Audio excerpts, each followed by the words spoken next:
Hello friends, कैसे हैं आप सभी। I hope you all are doing well. मैं स्वागत करता हूं आप सभी लोगों का हमारे इस ऑफिशियल यूट्यूब चैनल में। जैसे कि आप सभी लोगों को पता है कि हमने आपके लिए एमसीक्यू सीरीज की शुरुआत की है, जिसमें एचपीपीएससी के द्वारा पिछले 10 साल में पूछे गए क्वेश्चंस को हम लोग डिटेल एक्सप्लेनेशन के साथ डिस्कस कर रहे हैं। तो आज के सेशन में मैं आप लोगों के लिए लेकर आया हूं MCQ series part 2 of geography. तो ये सेशन शुरू करने से पहले मैं आप लोगों को हमारे बैचेस के बारे में कुछ अनाउंस कर देना चाहता हूँ। जैसे कि आप सभी लोग देख पा रहे होंगे कि साल 2023 और 24 के लिए हमारे फाउंडेशन बैचेस की शुरुआत की जा रही है और डिफरेंट कम्पिटिटिव एग्जाम, जिसमें हमारे पास आईएएस, एचएएस, एलाइड सर्विसेज, नायब तहसीलदार बैंक, एसएससी और इसके अलावा सभी कम्पिटिटिव एग्जाम्स की कॉम्प्रिहेंसिव तैयारियां करवाई जाएगी। आप किसी भी एग्जाम की तैयारी कर रहे हैं तो आप ऑनलाइन और ऑफलाइन हमारे बैचेस के लिए एनरोल कर सकते हो नीचे दिए गए नंबर पर या ऑफिशियल वेबसाइट पर विजिट करके। चलिए शुरुआत करते हैं आज के सेशन की with first question. So here we have first question on the screen. इसमें पूछा गया है which one of the following is incorrect, कि नीचे दी गई जो स्टेटमेंट्स है इनमें से कौन सी स्टेटमेंट हमारे पास गलत है। तो सबसे फर्स्ट स्टेटमेंट में ये हमें बता रहा है इंडिया का जो हमारे पास नॉर्थ टू साउथ कितने एरिया में फैला हुआ है। तो ये कह रहा है कि इंडिया का नॉर्थ टू साउथ जो एक्सटेंट है वो हमारे पास है 3214 किलोमीटर का, और ये बिल्कुल करेक्ट स्टेटमेंट है। अगर हम लोग सेकंड स्टेटमेंट के बारे में बात करें, ये कह रहा है कि इंडिया ईस्ट टू वेस्ट फैला हुआ है 2933 किलोमीटर में। ये स्टेटमेंट हमारे पास बिल्कुल करेक्ट है। थर्ड स्टेटमेंट में ये कह रहा है कि इंडिया की जो लैंड फ्रंटियर है, मतलब जो आप लोगों के पास जमीनी बाउंड्री है भारत की, वो हमारे पास 15,200 किलोमीटर की है। तो ये स्टेटमेंट हमारे पास बिल्कुल करेक्ट है। फोर्थ स्टेटमेंट में ये कह रहा है कि India's total geographical area is 4.2% of total land area of world, मतलब कि भारत का जो कुल क्षेत्रफल है ये पूरे दुनिया के भूभाग का 4.2% है। तो ये स्टेटमेंट हमारे पास गलत हो जाएगी। क्यों? क्योंकि भारत का जो टोटल जियोग्राफिकल एरिया है ये वर्ल्ड के टोटल जियोग्राफिकल एरिया का 2.4% है, ना कि 4.2%। चलिए जरा आंसर करने की कोशिश करते हैं, इसमें देखते हैं। फर्स्ट स्टेटमेंट हम लोगों ने देखा बिल्कुल करेक्ट है, सेकंड स्टेटमेंट भी बिल्कुल करेक्ट है, third is also correct and fourth statement हमारे पास गलत होना चाहिए। तो इसका ऑप्शन भी हमारे पास होना चाहिए डी। बिल्कुल सही, डी इज राइट आंसर। तो हमारे पास देखिए, मैंने आप लोगों को बताया कि इंडिया का जो टोटल ज्योग्राफिकल एरिया है वो वर्ल्ड के टोटल भूभाग का हमारे पास 2.4% है। जिस तरह से यहाँ पर भारत का देखिए north to south, east to west बताया गया है, टोटल देखिए फ्रंटियर बाउंड्री बताई गई है। तो हम लोग देखिए कुछ एक इंपॉर्टेंट जानकारी और भी हमें होनी चाहिए इंडिया के बारे में। मान लीजिए कि ये इस तरह से आप लोगों के पास देखिए इंडिया, ये नॉर्थ, ये साउथ और ये हमारे पास ईस्ट और ये वेस्टर्न पॉइंट हो जाएगा। आप सभी लोगों को भी ये भी पता होगा कि इंडिया के लगभग 9 राज्य हमारे पास तटीय रेखा वाले हैं, मतलब कोस्टल लाइन वाले हैं। तो सबसे पहले मैं आपको इंडिया की कोस्टल लाइन के बारे में बता देता हूँ। इंडिया की टोटल कोस्टल लाइन हमारे पास है 7516.16 किलोमीटर, 7516.16 किलोमीटर। ये टोटल कोस्ट लाइन है इंडिया की। 9 राज्यों की कोस्ट लाइन लगती है, जिसमें से लार्जेस्ट कोस्टल स्टेट हमारे पास है गुजरात और स्मॉलेस्ट कोस्टल स्टेट हमारे पास है गोवा। इसके अलावा अगर हम लोग बात करें northern most point of India की, तो ये हमारे पास है इंदिरा कोल। इंदिरा कोल जम्मू कश्मीर में है, ये northern most point of India है। और अगर हम लोग सदर्न मोस्ट पॉइंट की बात करें इन मेनलैंड इंडिया, जो भारत का आप लोगों के पास देखिए मुख्य भौगोलिक क्षेत्र है, उसमें हमारे पास सदर्न मोस्ट पॉइंट है, जिसको हम लोग कहते हैं कन्याकुमारी। कन्याकुमारी। और अगर हम लोग ओवरऑल इंडिया का सदर्न मोस्ट पॉइंट की बात करें, आप सभी लोगों को पता होगा कि यहाँ पर बंगाल की खाड़ी में हमारे पास कुछ आइलैंड्स है, जिनको हम लोग कहते हैं Andaman and Nicobar group of island. तो यहाँ पर भारत का सबसे दक्षिणतम छोर है, जिसको हम लोग कहते हैं इंदिरा पॉइंट। इंदिरा पॉइंट, और ये सिचुएटेड है हमारे पास ग्रेट निकोबार आइलैंड में। अब अगर हम लोग ईस्टर्न और वेस्टर्न मोस्ट पॉइंट की बात करें, तो सबसे पहले वेस्टर्न मोस्ट पॉइंट हमारे पास आ जाएगा गुजरात में। तो ये है हमारे पास गुहार मोती। गुहार मोती भारत का सबसे वेस्टर्न मोस्ट पॉइंट है। और अगर ईस्टर्न मोस्ट की बात करें तो ये हमारे पास आता है अरुणाचल प्रदेश में। अरुणाचल प्रदेश में, और ये है किबिथु। ये Bithu. It is eastern most point of India. तो ये सारी की सारी फैक्चुअल जानकारी आप सभी लोगों को पता होनी चाहिए अबाउट इंडिया। चलते हैं नेक्स्ट क्वेश्चन की तरफ। आई होप सभी लोगों को ये आंसर क्लियर होगा।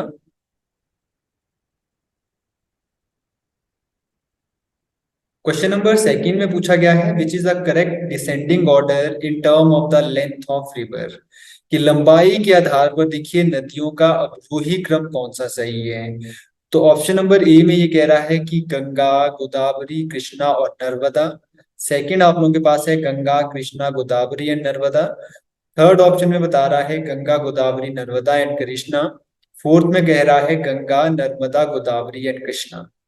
तो इसका राइट आंसर हमारे पास हो जाएगा ऑप्शन नंबर ए, जिसमें आप लोगों के पास बताया गया है कि भारत की जो सबसे लंबी नदी है वो गंगा है।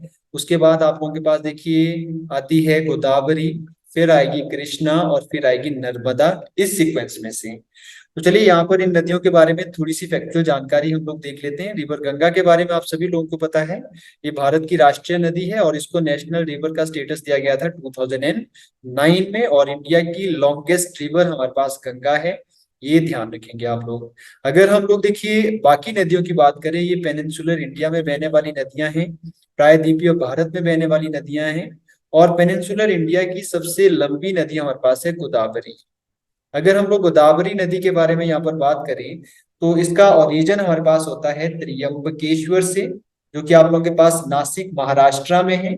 और इस नदी को दक्षिण गंगा के नाम से भी जाना जाता है। वेरी वेरी इंपॉर्टेंट, बहुत बार एग्जाम में पूछा गया क्वेश्चन है। और ध्यान रखेंगे ये पेनिनसुलर इंडिया की सबसे लंबी नदी है। इसकी टोटल लेंथ हमारे पास है 1465 किलोमीटर, 1465 किलोमीटर इसकी टोटल लेंथ है। और ये नदी हमारे पास ईस्ट फ्लोइंग है, मतलब बंगाल की खाड़ी में ये जाती है। इसका ओरिजिन आप लोगों के पास नासिक महाराष्ट्र से हो रहा है। उसके बाद ये बहती है हमारे पास तेलंगाना में, तेलंगाना के बाद हमारे पास Andhra Pradesh, then Chhattisgarh, then finally Odisha, Odisha के बाद ये नदी चली जाती है बंगाल की खाड़ी में। देन अगर हम लोग बात करते हैं रिवर कृष्णा की, तो कृष्णा नदी हमारे पास देखिए सेकंड लॉन्गेस्ट रिवर है पेनिनसुलर इंडिया की। अगर इसकी हम लोग बात करें तो इसका उद्गम हमारे पास होता है महाबलेश्वरम, ये भी हमारे पास है सतारा में। सतारा हमारे पास है महाराष्ट्र में, ठीक है। और ये नदी भी हमारे पास जाती है बंगाल की खाड़ी में। और इसकी कुछ एक इंपॉर्टेंट ट्रिब्यूटरी है जो बहुत बार एग्जाम में पूछ ली जाती है, आप लोगों ने क्वेश्चन देखा होगा। वो हमारे पास है भीमा, मूसी और कोयना। भीमा, मूसी और कोयना, ये इसकी इंपॉर्टेंट ट्रिब्यूटरी। और यहाँ से एग्जाम में क्वेश्चन बहुत बार पूछा जाता है, बहुत इंपॉर्टेंट है ये। देन उसके बाद अगर हम लोग नर्मदा नदी की बात करें, आप सभी लोगों को पता है कि नर्मदा हमारे पास है रिफ्ट वैली में बहने वाली नदी, ठीक है। और ये हमारे पास वेस्ट फ्लोइंग रिवर है, जो कि हमारे पास जाती है अरेबियन सी में, अरब सागर की तरफ बहने वाली नदी है। ये नदी फेमस है क्योंकि इस पर बना हुआ है सरदार सरोवर डैम। और ये सरदार सरोवर डैम हमारे पास सिचुएटेड है on the border of Gujarat and Maharashtra. और इस नदी का उद्गम हमारे पास होता है अमरकंटक प्लेट्यू, मध्य प्रदेश से। ये सारी की सारी इंफॉर्मेशन आप लोगों को पता होनी चाहिए। तो चलते हैं नेक्स्ट क्वेश्चन की तरफ।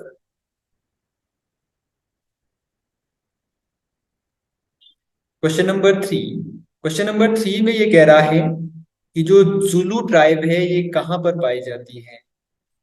Option number A South America, option number B Africa, option number C Australia, option number D Asia. तो जुलू ट्राइब के बारे में आप लोगों ने पक्का सुना होगा। जुलू हमारे पास बेसिकली ट्राइब है अफ्रीका की।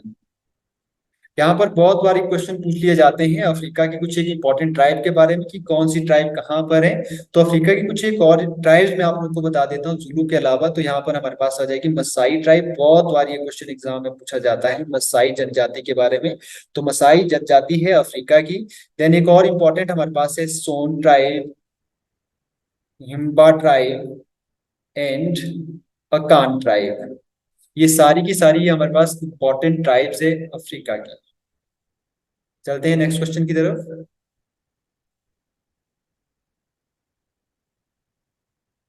Question number four. Question number four में पूछा जा रहा है which of the following has highest sex ratio as per the census of 2011। मतलब 2011 की जनगणना के अनुसार कौन से राज्य का लिंग अनुपात सबसे अधिक है, लेकिन ध्यान रखिए जो यहाँ पर दिए गए हैं आप लोगों के पास ऑप्शन, इसमें से आप लोगों को बताना है कि इसमें से सबसे ज्यादा लिंग अनुपात कौन से राज्य का है। तो आप सभी लोगों को पता होगा कि इसका राइट आंसर हमारे पास हो जाएगा ऑप्शन नंबर सी, तमिलनाडु। इनमें से तमिलनाडु का सेक्स रेशियो हाईएस्ट है। चलिए 2011 की जनगणना के बारे में अगर हम लोग बात करें, सबसे पहले तो मैं हिस्ट्री बता देना चाहता हूँ आप लोगों को सेंसिस की। इंडिया में जो फर्स्ट सेंसिस हुए थे, ये हुए थे हमारे पास 1872 में लॉर्ड मेयो के टाइम में। लेकिन ये सेंसिस हमारे पास कंप्लीट सेंसिस नहीं थे, इनकम्प्लीट सेंसिस थे। फर्स्ट प्रयास किया गया था जनगणना का भारत में। देन आप लोगों के पास लॉर्ड रिपन के टाइम में 1881 में हमारे पास देखिए फर्स्ट कंप्लीट सेंसिस होते हैं। और उसके बाद प्रावधान किया जाता है कि हर 10 साल के बाद सेंसिस हो। ठीक है। अगर हम लोग 2011 की जनगणना की बात करें, आप सभी लोगों को पता होगा हाईएस्ट पॉपुलेशन वाला स्टेट हमारे पास उत्तर प्रदेश है। और अगर हम लोग बात करें यहाँ पर हाईएस्ट पॉपुलेशन डेंसिटी, तो वो हमारे पास बिहार की है। जनसंख्या घनत्व की बात करें तो वो बिहार की है। हम लोग हाईएस्ट लिटरेसी की बात करें तो केरला है। हाईएस्ट सेक्स रेशियो की बात करें तब भी केरला हमारे पास आ जाता है, इंपॉर्टेंट है। अगर हम लोग देखिए यूनियन टेरिटरी में से बात करें, तो हमारे पास हाईएस्ट पॉपुलेशन डेंसिटी वाली यूनियन टेरिटरी लक्षद्वीप है।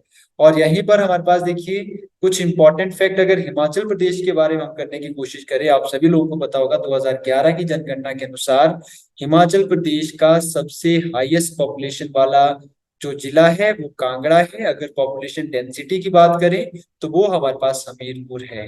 लोएस्ट पॉपुलेशन डेंसिटी वाला जिला हमारे पास है लाहौल स्पीति, ये ध्यान रखेंगे। Important information about the census of 2011। Let's go through the next question. Question number 5 यहाँ पर पूछा गया है, which one of the following is incorrect, कि इनमें से कौन सा आप लोगों के पास गलत है।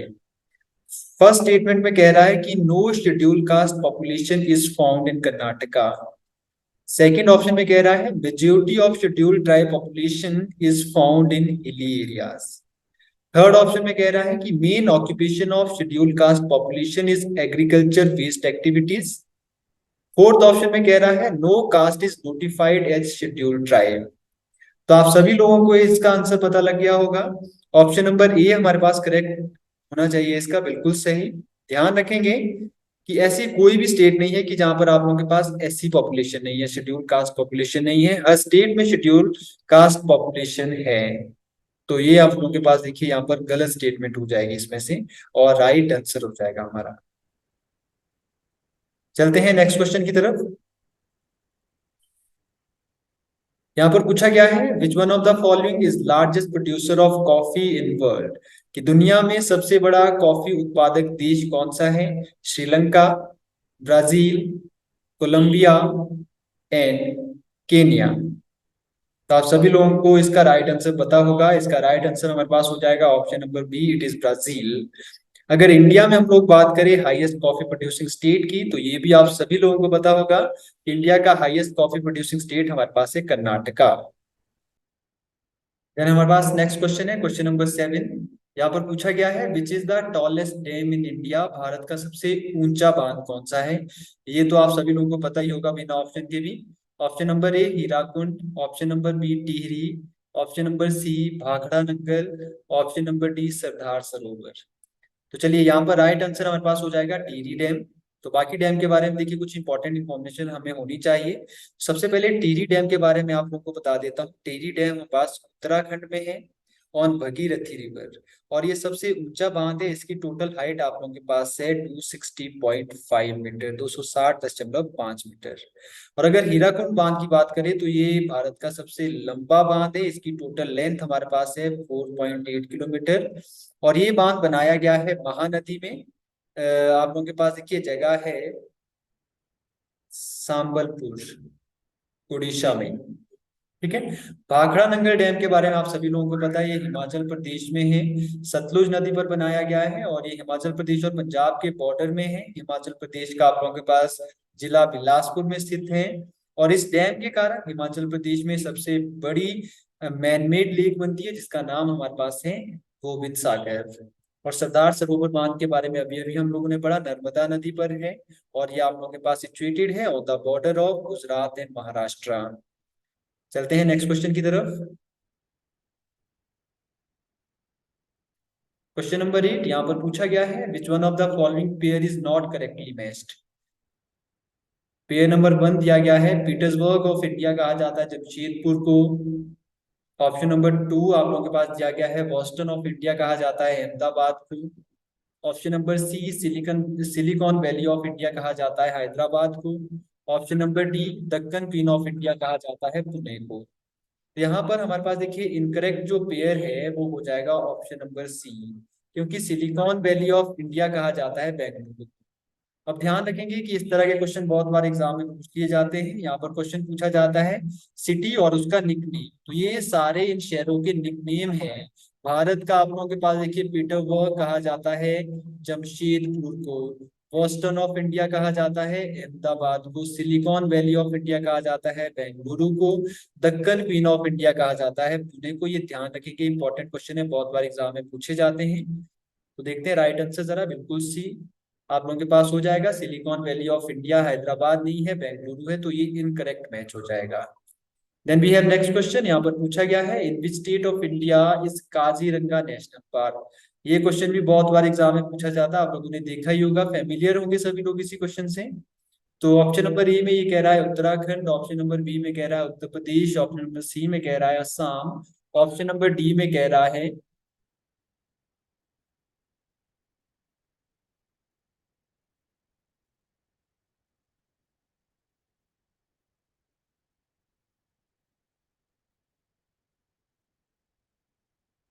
ऑप्शन नंबर डी में कह रहा है पास्ची बगाना। देखिए ये पश्चिम बंगाल होगा, है ना, पश्चिम बंगा है ये, ठीक है। तो आप सभी लोगों को इसका राइट आंसर पता होगा। तो इसका राइट आंसर हमारे पास हो जाएगा ऑप्शन नंबर सी, असम, बिल्कुल सही।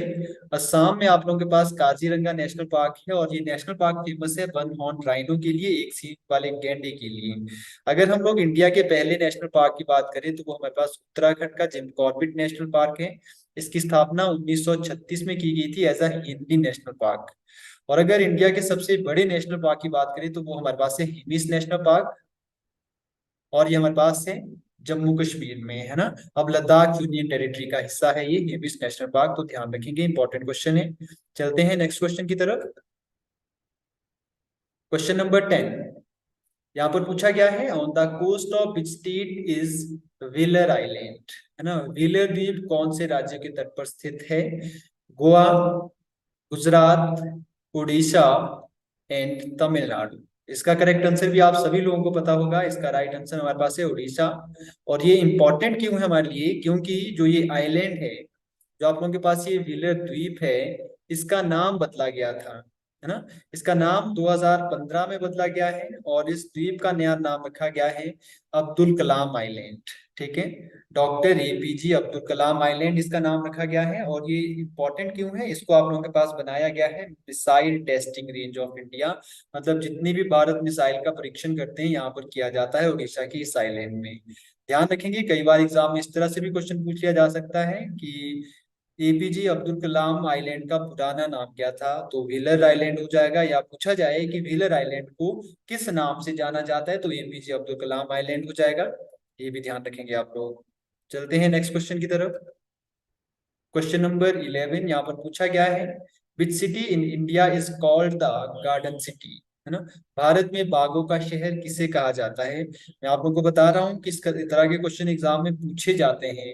निकनेम सिटी के पूछ लिए जाते हैं, ये आप लोगों के पास इंडिया के भी और वर्ल्ड के भी पूछ लिए जाते हैं। तो यहाँ पर ऑप्शन नंबर ए दिया गया है Chandigarh, option number B Bengaluru, option number C Srinagar, option number D Thiruvananthapuram. तो इसका राइट आंसर हमारे पास हो जाएगा option number B Bengaluru. Bengaluru को आप लोगों के पास कहा जाता है garden city of India.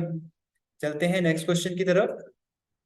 Question number 12 यहाँ पर पूछा गया है, the western Ghat and eastern Ghat meet at, कि पश्चिमी और पूर्वी घाट कहाँ पर मिलते हैं? अन्नामलाई हिल में मिलते हैं, अन्नामुडाई हिल में मिलते हैं, नीलगिरी हिल में मिलते हैं, या आप लोगों के पास बलानी हिल में मिलते हैं? तो इसका राइट आंसर हो जाएगा ऑप्शन नंबर सी नीलगिरी हिल, बिल्कुल सही, है ना। तब देखिए नीलगिरी हिल के बारे में आप लोगों को बता देता हूँ, ये हिल हमारे पास मेनली 3 राज्यों में पड़ती है साउथ इंडिया के, जिसमें आप लोगों के पास तमिलनाडु, ठीक है, सेकंड आप लोगों के पास है कर्नाटका, और केरला। तमिलनाडु, कर्नाटक और केरला के बॉर्डर में लगने वाली ये पहाड़ी नीलगिरी की पहाड़ियां। और नीलगिरी हमारे पास बायोस्फीयर रिजर्व भी है। अब नीलगिरी जो पहाड़ियां हैं, इसकी जो हाईएस्ट माउंटेन पीक है, बहुत बार एग्जाम में पूछी जाती है, तो उसका नाम हमारे पास है डोडा बेटा। और वो मेनली हमारे पास है तमिलनाडु में। तो ये इन्फॉर्मेशन भी ध्यान रखेंगे। और ये मीटिंग पॉइंट हमारे पास है ईस्टर्न और वेस्टर्न घाट का, है ना, पूर्वी और पश्चिमी घाट इन पहाड़ियों में मिलते हैं, नीलगिरी की पहाड़ियों में। चलते हैं नेक्स्ट क्वेश्चन की तरफ। क्वेश्चन नंबर 13 यहाँ पर पूछा गया है, three important rivers of Indian subcontinent have their source near the Mansarovar lake in great Himalayas. The rivers are, मतलब इसके कहने का मतलब है कि भारतीय उपमहाद्वीप की जो तीन मुख्य नदियां हैं, उनका उद्गम मानसरोवर झील के पास से होता है, तिब्बत में। आपको बताना है कि नीचे दी गई नदियों में से वो कौन सी नदियां हैं। फर्स्ट पेयर में कह रहा है ये इंडस, झेलम और सतलुज। सेकंड पेयर में कह रहा है ब्रह्मपुत्र, सतलुज और यमुना। और थर्ड पेयर में ये कह रहा है हमारे पास ब्रह्मपुत्र, इंडस और सतलुज। फोर्थ में कह रहा है झेलम, सतलुज और यमुना। आई होप सभी लोगों को इसका आंसर भी पता होगा। इसका आंसर हमारे पास हो जाएगा ऑप्शन नंबर सी। ये नदियां हमारे पास है ब्रह्मपुत्र, इंडस और सतलुज। बिल्कुल करेक्ट है ना, सी हमारे पास राइट आंसर हो जाएगा। अब देखिए, जैसे इन नदियों का उद्गम हमारे पास,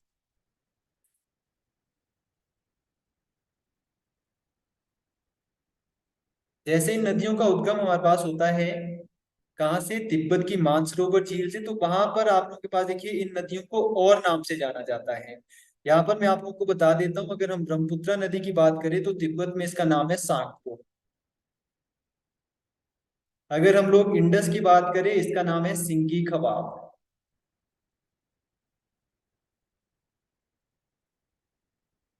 ठीक है, इसका मतलब होता है लाइंस माउथ, है ना, शेर का मुंह। और अगर हम लोग रिवर सतलुज की बात करें तो इसका वहां पर नाम है लांगक्विन जैकपो, है ना, लांगपिन जैकपो, है ना। ये तिब्बत में इन नदियों के नाम है और ये क्वेश्चन एग्जाम में पूछे जाते हैं, इंपॉर्टेंट हैं। अब अगर हम लोग बात करें इंडस रिवर की, इंडस आप लोगों के पास देखिए तिब्बत से निकलती है सिंगे कबाग के नाम से।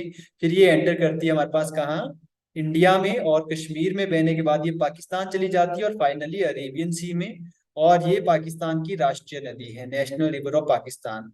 सतलुज की बात करें तो सतलुज आप लोगों के पास देखिए तिब्बत के मानसरोवर झील से निकलकर किन्नौर, हिमाचल प्रदेश में शिवकी नामक स्थान पर एंटर करती है। और यहाँ पर बहने के बाद ये नदी चली जाती है हमारे पास पंजाब में। और फाइनली ये ट्रिब्यूटरी है इंडस की। देन अगर ब्रह्मपुत्रा की बात करें, ब्रह्मपुत्रा हमारे पास सांगपो के नाम से निकलती है तिब्बत में। और उसके बाद इंडिया में ये एंटर करती है अरुणाचल प्रदेश में। अरुणाचल प्रदेश में इसको दिहांग कहा जाता है। देन जब ये नदी असम में पहुंचती है तो असम में इसे कहा जाता है ब्रह्मपुत्रा। तो ये भी ध्यान रखेंगे, ये इंपॉर्टेंट इन्फॉर्मेशन है अबाउट दिस रिवर्स। चलते हैं नेक्स्ट क्वेश्चन की तरफ। चलिए, क्वेश्चन नंबर 14 में ये पूछ रहा है कोयाली इज, कोयाली क्या है। ऑप्शन नंबर ए हाइड्रो इलेक्ट्रिक प्लांट है असम में। ऑप्शन नंबर बी में कह रहा है थर्मल इलेक्ट्रिक प्लांट है महाराष्ट्र में। ऑप्शन नंबर सी में कह रहा है कि ऑयल रिफाइनरी है गुजरात में। देन आप लोगों के पास ऑप्शन नंबर डी में कह रहा है बायोगैस प्लांट है आंध्र प्रदेश में। तो कोयाली हमारे पास देखिए बेसिकली ऑयल रिफाइनरी है गुजरात की। तो इसका राइट आंसर हो जाएगा ऑप्शन नंबर सी। और ये ऑयल रिफाइनरी हमारे पास बनाई गई थी 1965 में। अगर हम लोग देखिए ऑयल रिफाइनरी की बात करें तो यहाँ पर जो कच्चा तेल होता है हमारे पास, क्रूड ऑयल, है ना, उसको रिफाइन किया जाता है और उसको देखिए यूज के लिए बनाया जाता है ताकि उसको यूज किया जा सके, क्योंकि जिस अवस्था में वो हमें मिलता है उसको डायरेक्टली हम लोग यूज नहीं कर सकते ईंधन के रूप में। तो उसको रिफाइन करना पड़ता है पहले, तो रिफाइन करने के बाद हम लोग उसको यूज कर सकते हैं एज अ फॉसिल फ्यूल। यहाँ पर अगर हम लोग बात करें इंडिया की सबसे पुरानी ऑयल रिफाइनरी की, तो वो हमारे पास है डिगबोई। ये ऑयल रिफाइनरी हमारे पास असम में है। अगर हम लोग लार्जेस्ट ऑयल रिफाइनरी की बात करें तो वो हमारे पास है जामनगर ऑयल रिफाइनरी। चलते हैं नेक्स्ट क्वेश्चन की तरफ। क्वेश्चन नंबर 15 यहाँ पर पूछा गया है, ज्वार माइन आर इंपॉर्टेंट फॉर, ये कह रहा है बॉक्साइट के लिए है, टंगस्टन के लिए है, जिंक के लिए है, या आप लोगों के पास लेड के लिए है? तो इसका राइट आंसर हो जाएगा ऑप्शन नंबर सी, जिंक। ठीक है। ज्वार माइन आप लोगों के पास इंपॉर्टेंट माइन है राजस्थान की, और ये फेमस है जिंक प्रोडक्शन के लिए। यहाँ पर आप लोगों के पास देखिए जिंक निकाला जाता है इन खानों से mainly. Next question, question number 16 यहाँ पर पूछा गया है, which of the following group of river originates from the Himachal mountain? किनमें से कौन सी नदियों का उद्गम हिमाचल पर्वतों से होता है? ब्यास, रावी और चिनाब का, रावी, चिनाब और झेलम का, सतलुज, ब्यास और रावी का, या आप लोगों के पास सतलुज, रावी और झेलम का? आप सभी लोगों को इसका आंसर पता है, ऑप्शन नंबर ए हमारे पास राइट आंसर होना चाहिए इसका। बिल्कुल सही। हमारे पास देखिए ब्यास नदी हिमाचल प्रदेश के जिला कुल्लू में आप लोगों के पास रोहतांग पास है, वहां से इसका उद्गम होता है। और अगर हम रावी की बात करें, इसका उद्गम आप लोगों के पास होता है जिला कांगड़ा, बड़ा बंगाल ग्लेशियर। यहाँ से दो स्मॉल स्ट्रीम निकलती है जिनका नाम आप लोगों के पास है दंतगिरी और भादल, वो नदियां मिलकर बनाती है रावी।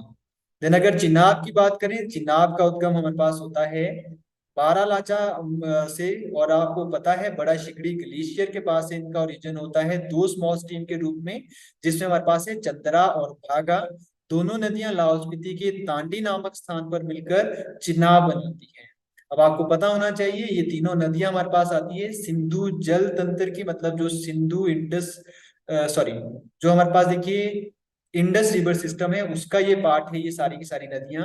और अगर इंडस रिवर के बारे में बात करें तो इसके रिलेटेड हमने 1960 में एक ट्रीटी की थी पाकिस्तान के साथ, जिसको जाना जाता है इंडस वाटर ट्रीटी के नाम से।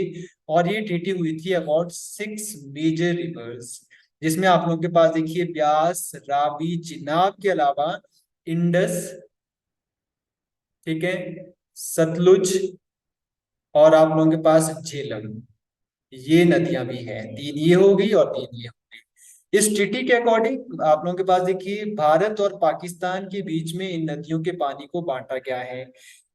ये ट्रीटी कहती है कि इंडिया इंडस नदी मतलब सिंधु नदी, झेलम नदी और चिनाब नदी, इसका 20% पानी यूज कर सकती है, और 80% पानी आप लोगों के पास पाकिस्तान जाना चाहिए।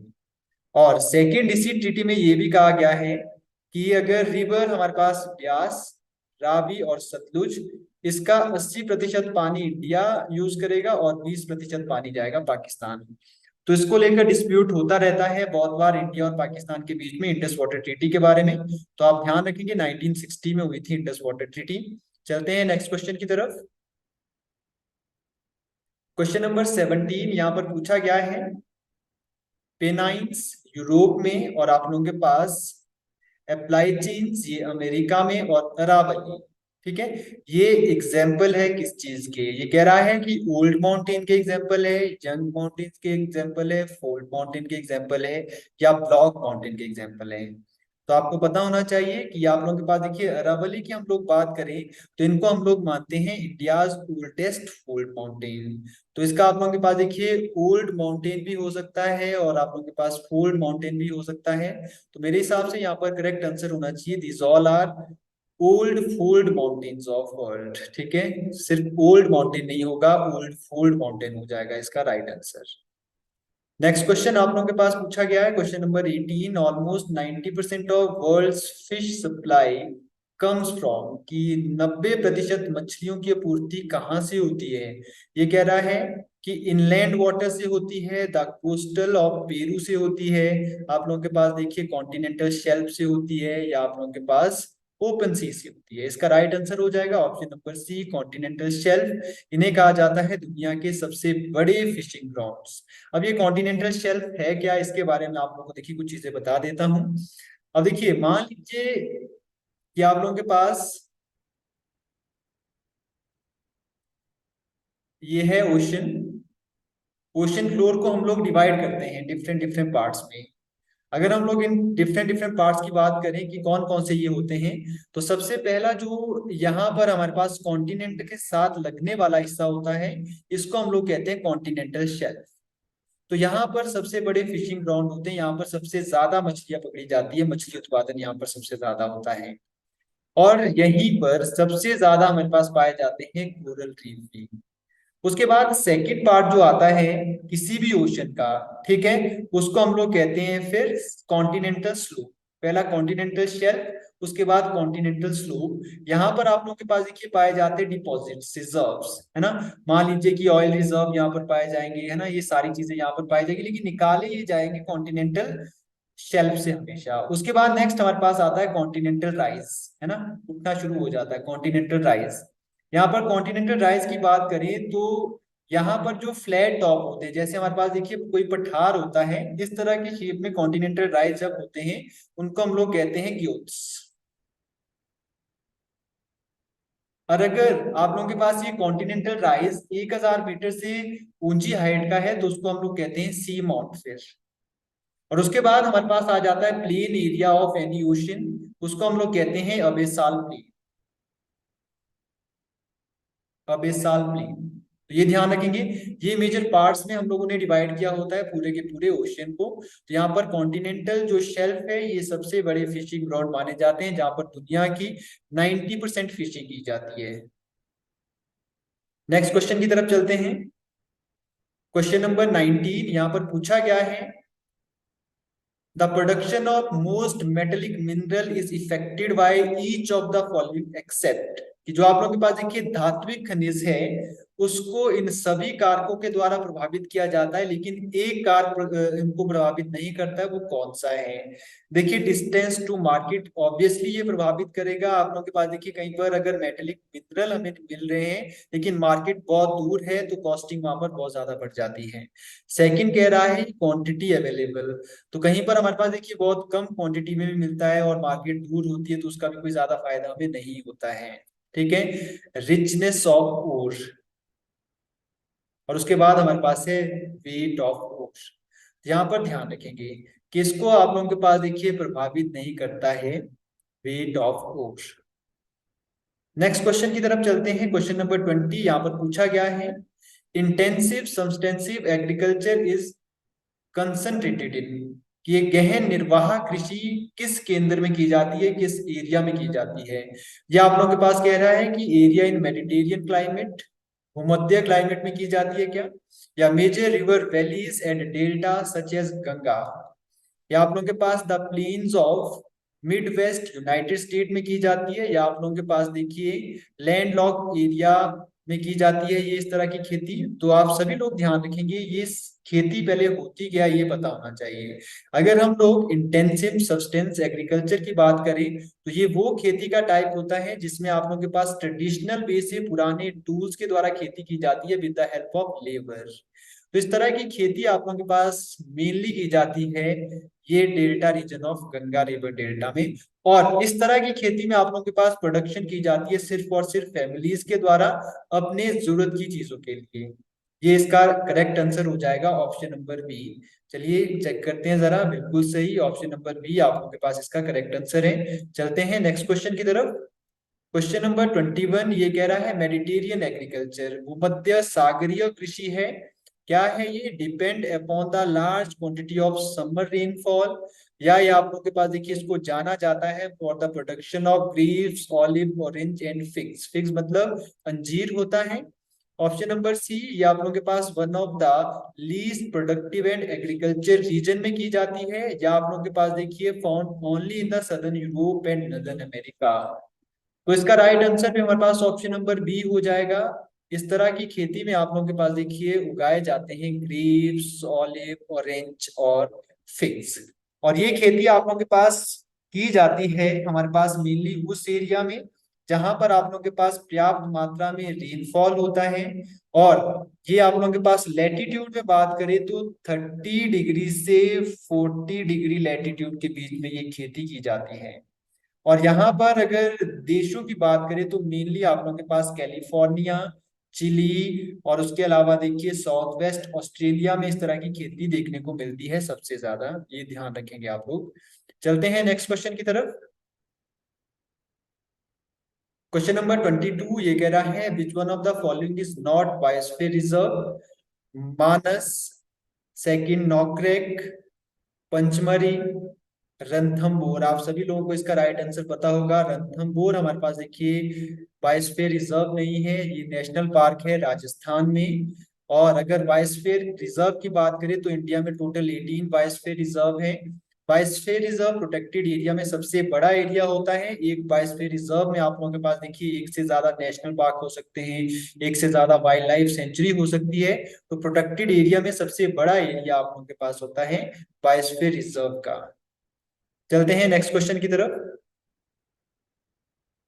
क्वेश्चन नंबर 23 ये कह रहा है रामासर कन्वेंशन वाज हेल्ड इन, रामासर सम्मेलन का आयोजन कहां पर किया गया था? अफगानिस्तान में, इराक में, ईरान में, या आप लोगों के पास तुर्की में? आप सभी लोगों को पता है कि ये कन्वेंशन हमारे पास होती है ईरान में। 2 फेब 1971 को, 2 फेब 1971 को हमारे पास रामासर कन्वेंशन होती है। ईरान का शहर है रामासर, और ये कन्वेंशन होती है टू प्रिजर्वेशन ऑफ वेटलैंड, जो हमारे पास तरु भूमि है उनको बचाने के लिए ये कन्वेंशन की जाती है रामासर शहर में। और इसके अलावा 1 फरवरी 1981 को इंडिया इसका पार्ट बनता है। और भारत की फर्स्ट रामासर साइट हमारे पास है चिल्का लेक उड़ीसा की। और अगर हिमाचल प्रदेश में हम लोग बात करें तो 3 रामासर साइट हमारे पास है। एक है रेणुका लेक, सेकंड है चंद्रताल, और फिर हमारे पास है पोंग डैम। और पोंग डैम हिमाचल प्रदेश में फेमस है for migratory birds of species, जहां पर हर साल प्रवासी पक्षी आते हैं बहुत ज्यादा मात्रा में, तो ये भी आप लोग ध्यान रखेंगे। चलते हैं नेक्स्ट क्वेश्चन की तरफ। क्वेश्चन नंबर 24 यहाँ पर पूछा गया है Karewa soil is found in the state of, very very important question, बहुत बार एग्जाम में पूछा जाता है, आप लोगों ने देखा भी होगा और पता भी होगा आप लोग इस क्वेश्चन का। क्या अरुणाचल प्रदेश में ये मिट्टी पाई जाती है, हिमाचल प्रदेश में, जम्मू कश्मीर में, या उत्तराखंड में? तो करेवा सॉइल हमारे पास पाई जाती है जम्मू एंड कश्मीर में। और जम्मू कश्मीर आप लोगों के पास है only साफ्रान producing state of India, मतलब एकमात्र ऐसा राज्य जहां पर केसर की खेती की जाती है भारत में। चलते हैं नेक्स्ट क्वेश्चन की तरफ। क्वेश्चन नंबर 25 यहाँ पर पूछा गया है which one of the following is not a deciduous tree, मतलब पर्णपाती वृक्ष कौन सा नहीं है इसमें से? पर्णपाती वृक्ष मतलब जो एक सीजन में आप लोगों के पास पूरे के पूरे पत्ते अपने झाड़ देता है, उसको हम लोग कहते हैं डिसीडियस ट्री। ये कह रहा है अर्जुन, सेकंड आप लोगों के पास गुर्जन, और पाल्स, ऑप्शन नंबर डी साल।